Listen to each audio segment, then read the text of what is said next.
Your whole life, you've been told to be realistic. But you're about to discover how that very term is a secret to your success. But before I explain how, let's understand that definition. When someone tells you to be realistic, what comes to mind? Fear, doubts, that it's risky, that it might be hard to attain. But the funny thing is that the definition of realistic is to represent things in a way that are accurate. When someone blurts out the phrase, be realistic, they're contradicting the very meaning of the term itself because they're coming from an emotional frame as opposed to a logical. And that emotion is fear. Fear of failure, fear of judgment, even fear of success. And there are so many people that are failing in life, business, health, wealth, relationships as a result. 68.8% of adult Americans are obese.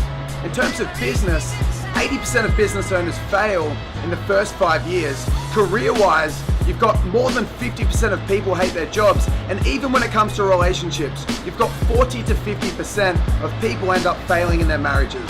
And this all comes down to the misinterpretation of the phrase, be realistic. And the solution is to be truthful, honest, logical, and real, and to be realistic. Let me go through an example. When I got started out in business, I was told that I was going to fail. I was advised not to do it. I was told that you can never make that work by friends, family, people that are close to me. But the thing is, guys, it's not their fault. It's society's doing. But if we move to the side for a second, we start looking at things through a logical lens. We assess our goals based on logic, not emotion. So let's say, for example, you wanted to have a business that was doing $500,000. Sounds lofty, but what if you had a $4,000 product?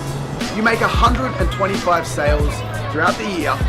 To do that, you convert sales at 50%. So you need 250 leads, which is 5 leads per week. So the thing is, guys, it is unrealistic if you're not prepared to do what it takes to be able to get those 5 leads.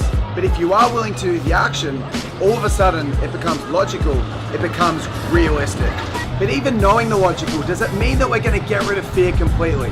Absolutely not. It's an ongoing battle.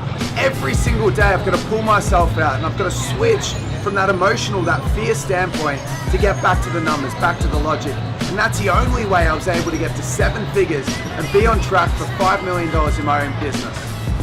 And every single day I have to continue to remind myself to operate logically. So guys, the enemy of fear is logic. And if you want to take hold of your dreams, whether it be health, wealth, relationships, or business, you need to start to be realistic. So you have a choice. Either let fear and emotion take hold or be realistic.